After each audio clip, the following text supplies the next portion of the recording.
Hello everyone and welcome back to episode 300 of your favourite Formula 1 show. Yes, Knowing Wheel is back.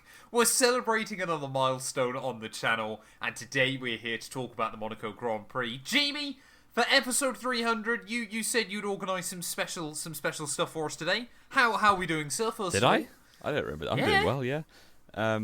Well, the special thing that's happened is another driver in Formula 1 has equalled Lewis Hamilton's most wins in a row, so that's what we're celebrating today.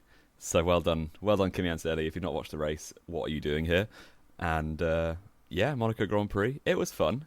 It was a Monaco Grand Prix. Both of us, I think, are pro Monaco, so keep it on the calendar. I absolutely think so. I had a good weekend. I enjoyed the Formula 1 this weekend, actually.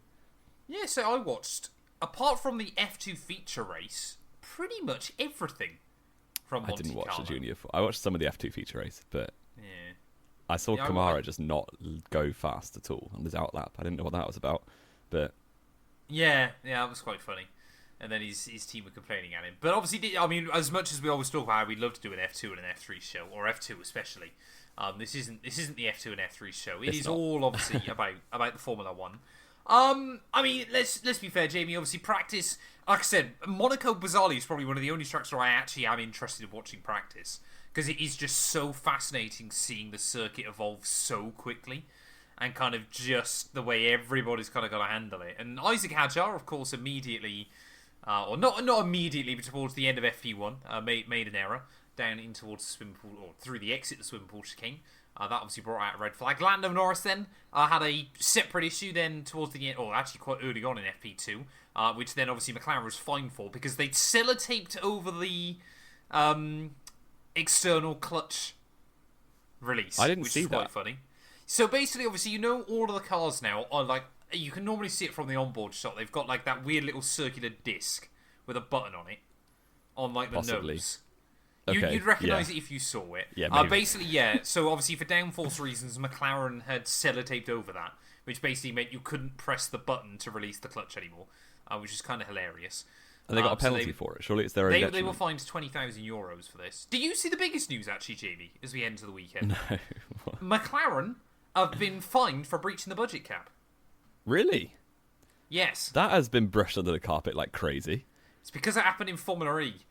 Oh, well, there you go. I was about to go absolutely off at the British media, because when Red Bull did that, Max Verstappen was the biggest villain known to man. Yeah, and he still Wow. is, I'd argue. No, Right. McLaren, got done for this in Formula E. So they got, I think they were €400,000 or dollars over budget.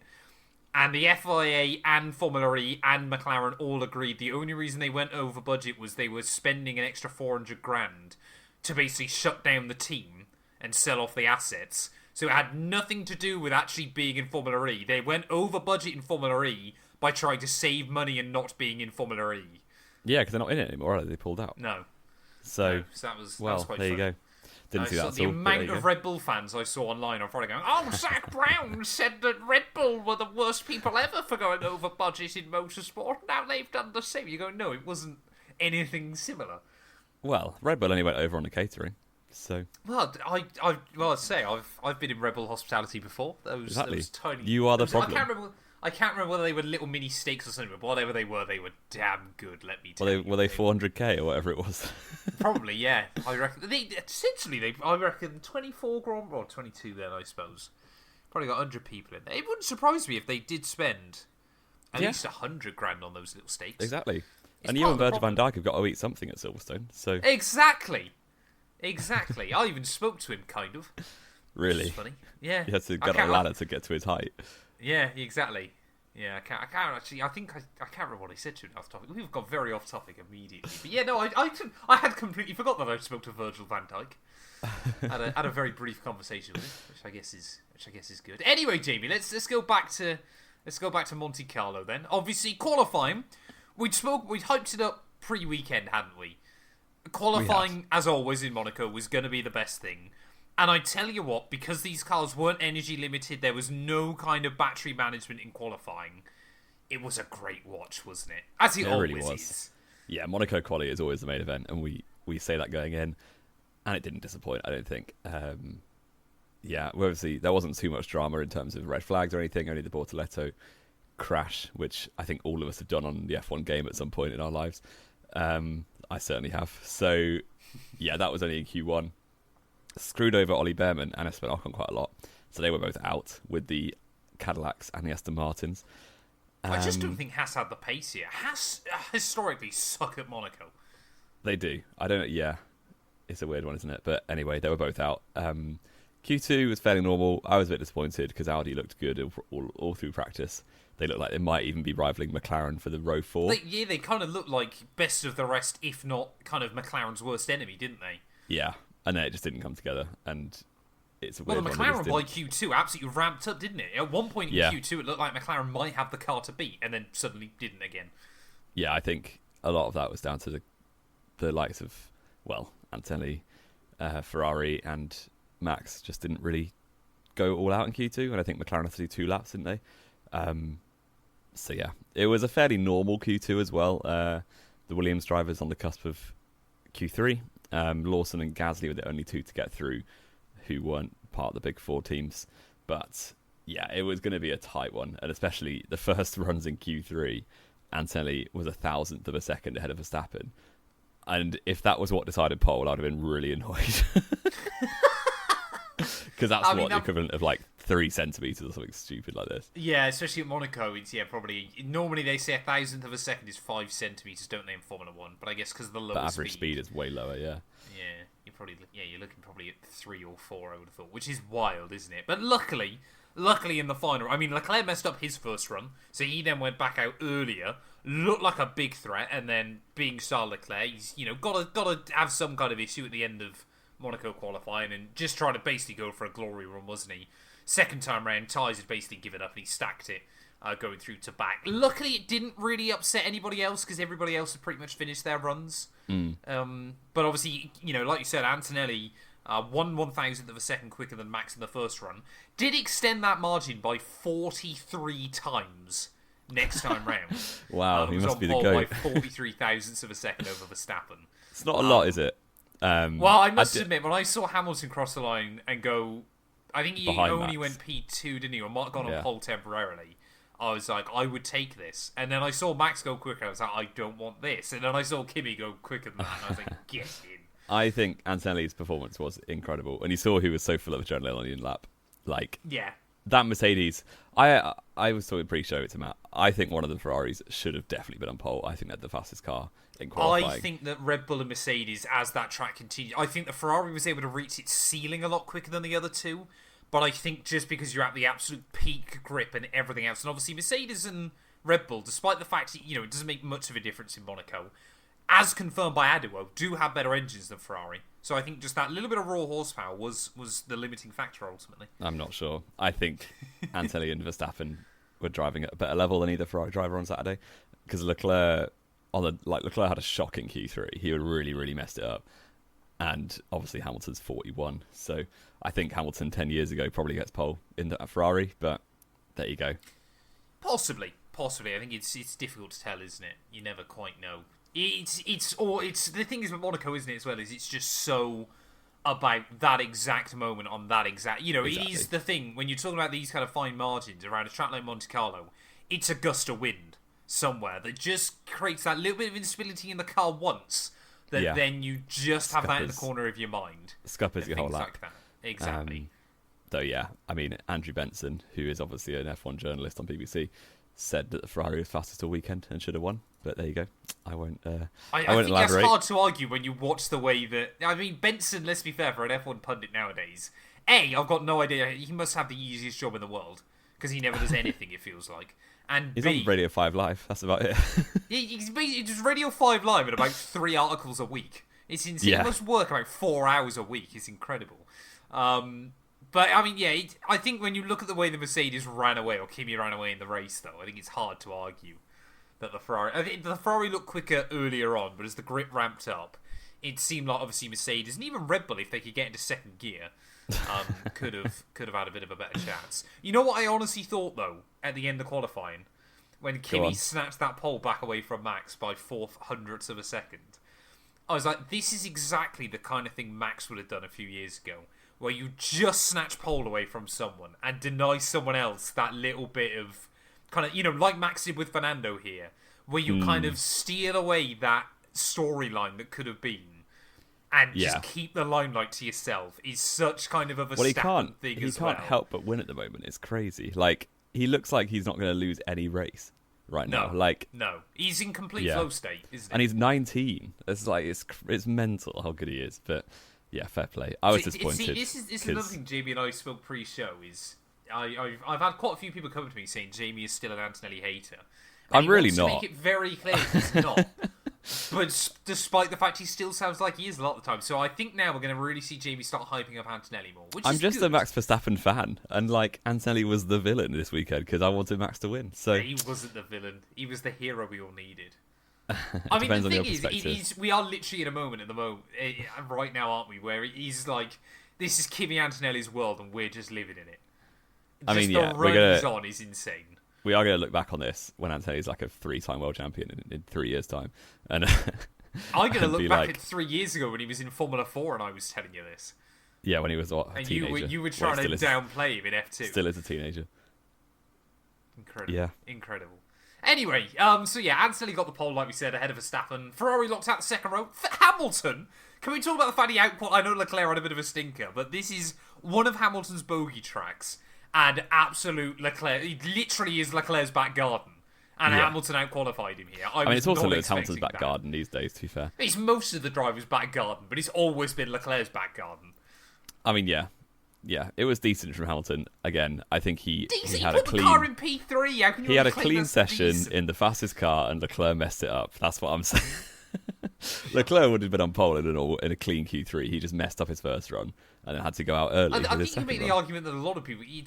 Monaco is such a weird track that you can make the argument that 4 or 5 people could be on pole if they got it hooked up. I disagree. It's just about trying to get it hooked up. But George Russell was a big fraud. We can agree on that. Yep. P6 in the car that was on pole. So well done, mate. Championship on its way. I mean, I don't know if you saw, but it got it was, I think, someone filming near Mercedes during their debrief, so obviously it wasn't meant to come out in the media. But obviously Monaco is so tightly, you're packed in like sardines that you can't really say anything without being heard. George apparently after qualifying was there going, I just don't know what to do. I don't know where I'm losing this time against him. He is really... He's just not as good. It's a skill issue. Really going... Well, this is the thing, isn't it? As a Formula 1 driver, that is the last thing you can accept. You have to look at everything else before you start to think, I'm just not as good as this guy. Well, otherwise David you don't belong in Coulthard Formula has gone 1. on record in the like since obviously retiring, and basically said in the 90s when he's up against Hakkinen for World Championships at McLaren, he has to believe that he is better than Mika Hakkinen because otherwise you might as well retire. Like, you have to believe you have the capability of winning against your teammate. And, George Russell was very self-confident when he was up against Lewis Hamilton in 2022, saying that he's going to win every World Championship if the car was good. If I'd been here 3 years earlier, I would have 3 world titles to win. Well, here's the fastest car, George. How are you doing now? There's a 14-year-old over there, George, that in a few years is going to really, really annoy you. Yeah, but the McLaren's on row 4 and Gasly and Lawson. Yeah, like I said, they kind of came alive a bit earlier on, and then just kind of, as soon as they looked like they were a bit more competitive, completely fell away again, didn't they? Very odd weekend. They definitely didn't have the pace. Excuse me for anything more. No, and then like we said, Gasly, obviously Liam Lawson. I mean, considering Liam Lawson as well as we moved into the Grand Prix, Jamie, it looked like he might not even be able to start the race. It ended up being a pretty good Grand Prix for him and VCARB, didn't it? Let's get though into the Grand Prix Sunday. Of course, Antonelli and Max on the front row of the grid. Kimi's starts this year haven't been great. No. But it was the other man on the front row that had a terrible start. And a terrible entire Grand Prix of one lap. Well, I mean, I don't really put any blame on Max for this. So, just pull that upshift paddle, mate. Find second gear. Yeah, great. The car was clearly not in a good way. And no. It was a sad sight. It was a very odd one. I mean, he knew it was coming from the formation lap. It seemed like he knew something was wrong. Yeah. Because he said on the formation lap 2 times that the car was broken. Right, okay. I didn't hear any of that then. Well, it wasn't broadcasted, but on the Max Verstappen hive on Twitter was all over it, obviously. So Max Verstappen hive. You last week, Jamie, said to me, "Have I been to Monaco recently?" And that now might be the worst thing you've ever said on this podcast. Well, there you go. It was You did also get a lot of stick from that from people in my close circle. Who's in your close circle? I got a few people that were very. None of my friends listen to this podcast, so no one's going to know. What, that you're completely upper class? Everybody knows. Well, maybe, but yeah, I was very disappointed because I was watching Monaco basically for lap 1 because I was not expecting anything to happen after lap 1, and I was like, oh, if Max can get the lead, this would be great. And then Max did not get the lead and did not really leave his grid spot. Good job to everyone else behind for not crashing into him. So yeah. I mean, he did do a pretty good job immediately of getting out. I mean, it was still a couple of very close, but I think it was Norris and Gasly, wasn't it? Obviously, 3 wide there right off the start is still a bit tricky. But yeah, Max did do a good job. Obviously, he kind of instantly, it's good. I think he basically already kind of planned that if it goes immediately, it was right. I'll just get over against the wall and just basically pray that I don't get absolutely shunted by either Stroll or Colapinto a bit further back. But it didn't happen. So luckily, there was no red flag lap 1 or any real card. Because it's the last 2 years or just last year? Only no, it was 2 years ago, 2024. Didn't we have Perez? Oh no, because Perez wasn't there last year, was he? Perez and the 2 Hasses was 2 years ago. Yeah. What happened last year off the start? Nothing.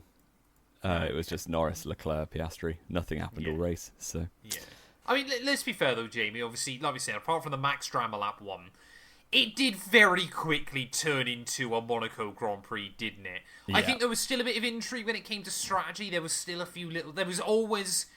I think, like a lot of the time you see at Monaco, especially because these cars are a bit smaller, it wasn't as bad as normal because there was the chance that people could potentially try and do stuff, and there was a bit more strategy with it as well. It wasn't as bad as... I think, honestly, looking back now, the 2-stop last year was actually detrimental. Because it basically just meant people were just more consciously screwing each other over. Yeah. So it wasn't as bad as that. Because I think the whole problem was last year, everybody had hyped up the fact this 2-stop strategy might make the race better. And obviously then when it didn't, it actually just made the race a lot worse. Hence why it wasn't implemented this year. And the thing that was, better this year was people actually were pushing. And part of that was down to Kimi Antonelli leading from the front because he was pushing. So the field spread... It's like he never got the memo that you don't win Monaco quickly. He's definitely more a Senna than a Prost, isn't he? He certainly... I said to you last year, and you gave me stick for this, Jamie, he is Senna 2.0. Well, winning on Monaco. How many times has that been said since 1994? I wonder about different drivers. Not often. I can't think of any. Well, Bruno I've Senna. ever said that about. Oh yeah, but that's different. But because the field actually spread out, there was possibility of doing strategy. Because last year, from what I remember, basically they just drove as slow as possible, didn't they, at the front, and then teams would start splitting up the whole pack to try and get the 2 pit stops in. And it was just rubbish. But this time was a lot better because people actually pushed. And Kimi Antonelli was on course before the red flag to probably lap up to about P4. We'd already lapped up to 3rd. It was just him, Lewis and Charles that were on the lead lap. Yeah, and he wouldn't have lapped. I don't think he'd have lapped the Ferraris, would he? If the race was normal. No, but exactly. Yeah, the first half of the race, like 2007 McLaren, wasn't it? Where they not a lot. I mean, apart from the fact there was no George, not a lot was going on in the first half of the race. Really, only Russell getting annoyed behind Isaac Hadjar, who had half an engine. Well, you had Hadjar constantly having engine issues. You had Lando, of course, who had engine issues. He obviously had to retire. Behrman obviously went into the back of Ocon lap 1, despite the fact I don't think we actually ever saw a replay of it. No, I don't think we did either. Apparently, Sergio Perez went around the outside of Massenet on lap 1 as well. But and again, we never that. saw that. But Perez has started in the wrong grid spot. Everyone's gone, Perez made 5 spots at lap 1. When he actually didn't. Well, he gained 2 by starting in the wrong place. He gained 2 by starting in the wrong place, and another one by Ollie Behrman just crashing into Ocon. And Max, Haas at Monaco always have to do something bizarre. Yeah. And obviously Max breaking down. But I mean, it was kind of just, wasn't it, early on? It was more of a race of attrition, wasn't it? Like we said, Bottas obviously had a brake failure fairly early on. Cadillac seemed to be struggling with that all weekend because I know Checo had the same issue in practice. Behrman then, after a few more laps, basically just gave up. Was it just Perez who got a grid spot penalty? They investigated someone else. It was they Russell, investigated wasn't it? George Russell as well, and then the amount of people online I saw saying it was racist when it was George was still actually within his limits. It just looked like he was out of his box, and Perez was a whole row in front of where he should have been. But apparently that's racist. Well, make it make sense. As you could say, Sergio Perez crossed the border and went to P16 by mistake. I think that's an interesting way of wording it, but you could. Yes, not the best. But the race livened up a fair amount late on because the track decided it wasn't going to be a track anymore. And I don't know how much it wanted to be lots of really tiny tracks, didn't it? I don't know how much I attribute Lance Stroll the blame for this, because you look at the replay and that tarmac was all over the place. And I guess no one else crashed there, but Stroll managed to. And I don't know, like, you know, if you're, I mean, you probably haven't experienced this, but if you're cycling anywhere and the road is just like... I can't ride a bicycle or something. Let's just get the elephant out of the room here. But then, like, if you're going over a really broken bit of road, sometimes there's literally nothing you can do apart from stack it. Especially on like a road bike with really skinny tires. When you're going really quick and you're clipped into the pedals, there's no chance. Yeah. So, I mean, it was quite funny that the only unforced error up to this point was Lance Stroll, but I kind of feel sorry for him because the track did fall apart. Yeah, it was one of those weird ones. I kind of watched it back originally, and I was like, there's definitely something wrong with the track there. I also felt like he was running way too wide into the corner anyway. Like, he put himself on... Because obviously, Anthony knows it's a really weird corner, but there's a little bit of positive camera on the inside, a lot of negative camera on the outside, and it was kind of like... It looked like he was putting himself in a bad spot anyway. And whether it was kind of that extra bit of tarmac, obviously the marbling and everything, basically just lifted the outside wheel off the ground temporarily. Yeah. And of course, then you just lose basically all the rotation. On the other hand, I was kind of there going, there's a fair chance he might well have slapped that wall anyway, or it might just have been that he was able to kind of scrub off the speed and keep it out the wall. Well, I guess because if you think about where the tyre is touching the track, that is what... So your brakes only work naturally when your tyres are touching the track. So it can't work if you're in the air. Well, exactly. So, like, when your tyre is not on the track, you effectively have much less braking power because your tyre's not on the track. So that's the same thing that happened to Charles Leclerc in the restart, I think, was... Maybe he was slightly offline anyway, but then it was massively exacerbated by the lack of tarmac beneath your tyres. So, yeah, it did give us a safety car. It gave us a bunch of hilarious things in the pit lane, basically. No, this was I don't know why. Then. Sorry, no, this was when all this stuff was kicking off, wasn't it? Because that was only a safety car. What, with the pit lane speeding, or...? Well, the pit lane speeding, the George Russell queuing behind Antonelli was a lap down. Oh, yes, of course. Lewis Hamilton served his penalty in front of Charles Leclerc, and Leclerc was not best pleased about that. No, he was not. He'd rather stayed out. Well, Leclerc would have had the lead if he stayed out, right? Probably. No. Oh, he wouldn't. He was nowhere near Kimi. Nowhere near. He would have just jumped Hamilton, basically. Which and maybe then would have been been on worth dead tyres. But then you can't overtake anyway, so you can be on whatever tyres you want. So, yeah, to a certain degree. Yeah, I think it was just... Yeah, there was so many drivers that picked up penalties kind of earlier on in the race, wasn't it, for speeding in the pit lane.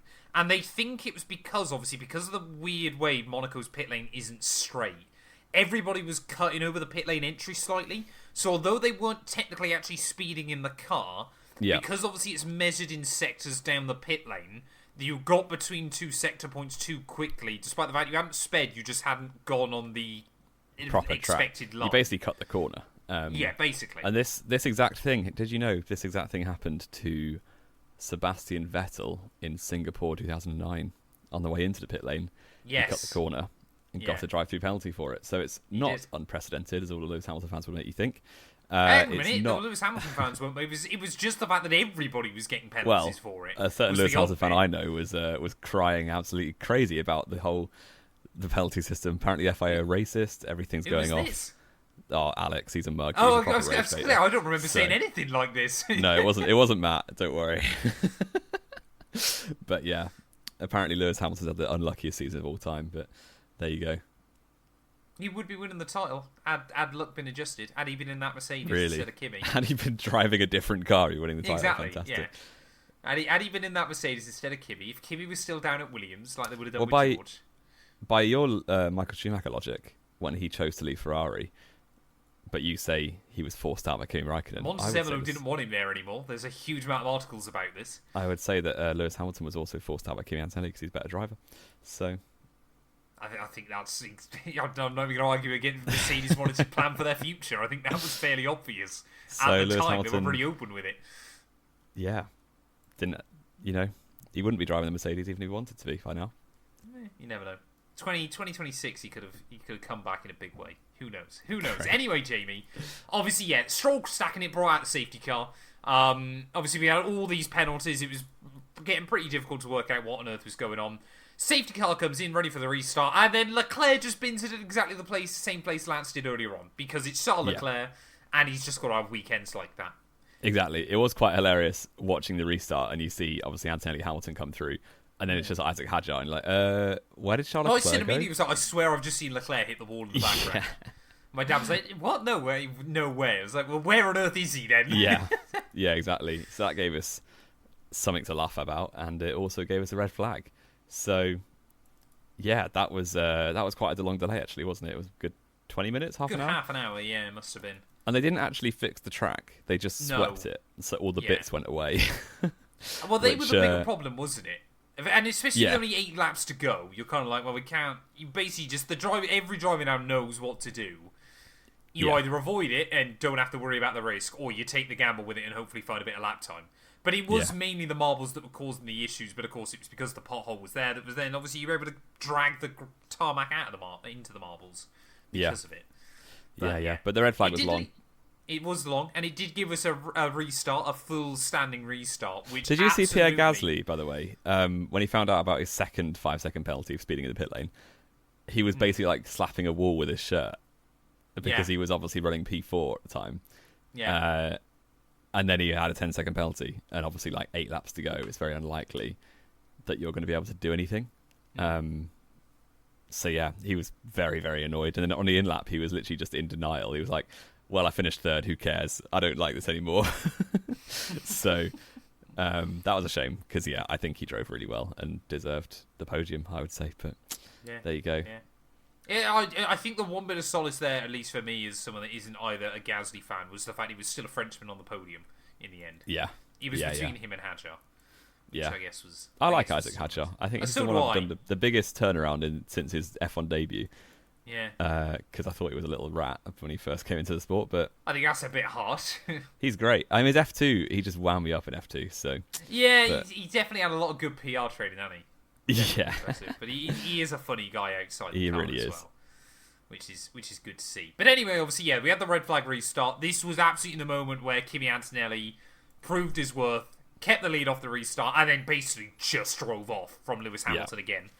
Again, complete Senna, complete flow state. Took the victory by a few seconds over Lewis. They were both a long, long way ahead of Gasly on the road in the end.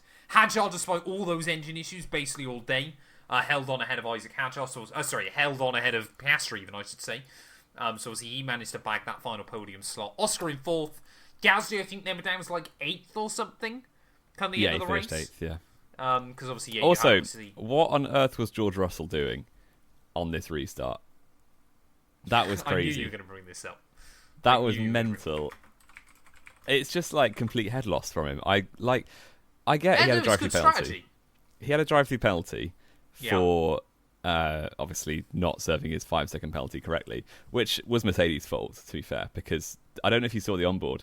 The front right tyre guy. Yeah, but they also told him to stay out, but then he couldn't. This was the problem. Yeah. So the front right guy. The front right guy was trying to serve the penalty, so he waited for like a second, and everyone else was changing the tyres. He was like, "Oh, I better change the tyre there." Yeah, there's no point just one of us trying to serve the penalty.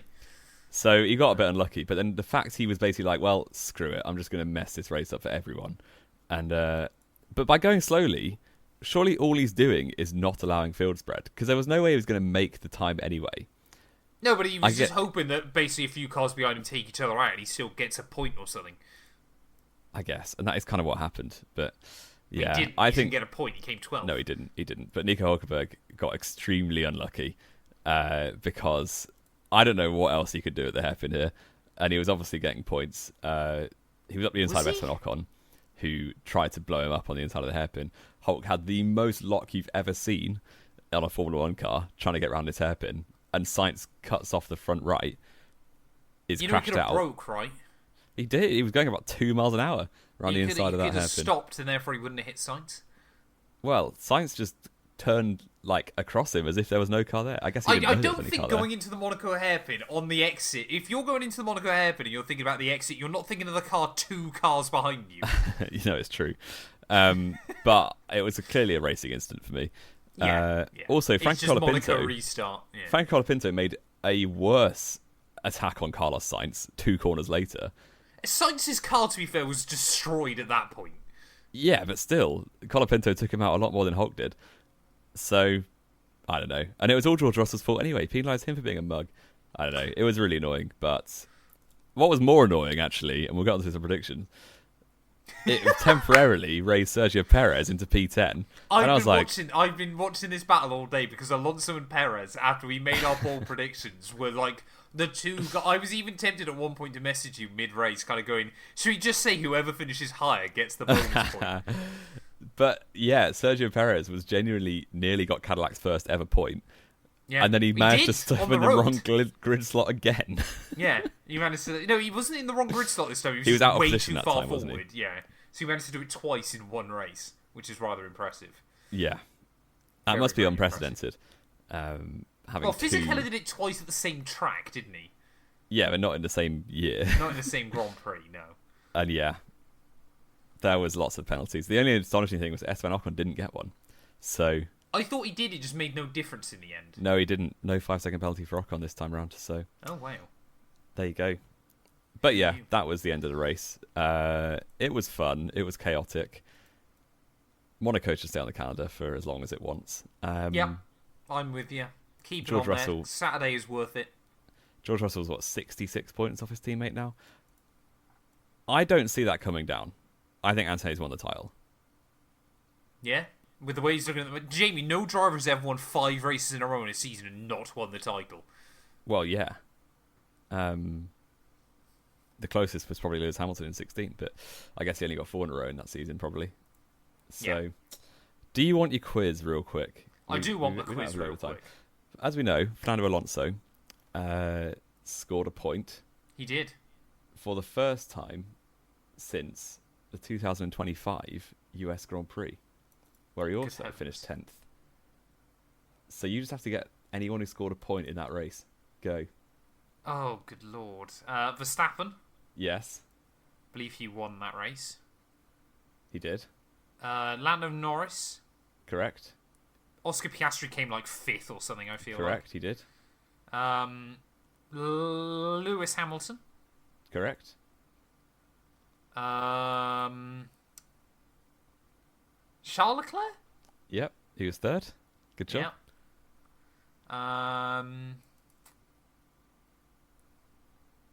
Albon? Albon is incorrect. He did 14th. So you got 5. And given that Fernando Alonso was one of the options, he didn't say him. Well, yeah, I assume it was only the other drivers. Yeah, I guess, 5 out of 9 then, if you don't count 5 Alonso. out of 9. Not bad. That's over 50%. So, there you go. Nice little quiz for you. But what are we on? Predictions. This is going to be annoying. What are the scores? You were 22 to 14 ahead. Yep. So it wasn't looking good anyway. So you need the perfect weekend to catch me up.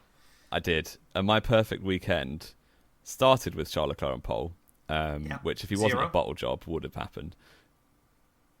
Charles Leclerc winning the race. He DNF'd. Yeah, 0. He could have got a podium. He could have got you 1 point. He could have got me a podium, that's true. Lando Norris in 2nd, who DNF'd. Yeah, 0. And George Russell in 3rd, who didn't get a point. 0. It's not often you predict an entire podium that doesn't score. And then my bold prediction was Sergio Perez to get a point, which I was like gloating about until I saw this penalty. Jamie? Yes. You know I just said about how it's not often you predict the podium when none of them score a point. Yeah. That's 2 weekends in a row you've done that now. Is it actually? Yeah, because obviously you predicted Russell, Norris and Piastri last time, didn't you? Oh my word. Well, Russell got points, didn't he? No, he didn't. He DNF'd in Canada. Oh, yeah, so he did. Oh, wow. That's really impressive. You actually got better this week. One of your predictions got to the finish. One of mine finished 12th this week. Yeah, okay. So, great. And you said, I mean, yours aren't that much better, to be honest. Yeah, but they are better. You said Oscar Piastri on pole. He was 7th place. It was never going to happen. Oscar Piastri win was never going to happen. Well, after qualify, no, but... Charles Leclerc P2 didn't finish. Could have got a point there. And Lewis Hamilton in 3rd, who did get 1 point! So you get +2 because I get the bonus points as well. because you randomly just chose Fernando Alonso to score a point. You know, honestly, what I thought it was going to be, and I can't believe I got this in the completely wrong way. So it's not a power track. Aston Martin should be good. And then, of course, they still ended up qualifying on the back row, so it's clearly not just the engine that's the issue. They were horrendous. They were just terrible. So, yeah. Just simply terrible. So 3 points to me. Yeah, that makes it 25-14, so it's not looking good. No, not looking good for you. But we just play for pride these days because Twitter's dead, so who cares? Exactly, we don't tweet anymore. Neither of us do, I don't think. So, good news. Driver of the day? It's got to be Antonelli, surely. Antonelli, yeah. I think Hadjar deserves a shout out as well. He did very well. Lindblad deserves a shout out on paper, but all he did was drive and didn't pit. He basically just didn't pit, yeah. Yeah. Obviously a lot of points for what they called V-Carb. That's the one. Yeah. Race rating? What are our other ones? It's the horrible thing, isn't it? Because for a Monaco Grand Prix, it was quite good. It was quite good. But it's still a Monaco Grand Prix. I'll give it a 6. I was going to say a 5 or a 6, so I'll stick with a 6 as well. Okay. Always leaves a bit of intrigue. It does. And qualifying alone is worthwhile, so... Exactly. Have we got anything else to add, Jamie?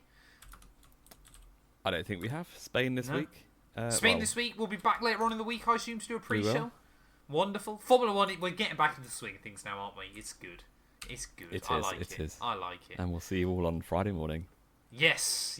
Thank you, everybody, as always, so much for listening or watching or however you consume the podcast. But yeah, we will be back Friday. Leave a like, drop a follow, all that good stuff. And yeah, hopefully we'll see you back in Barcelona.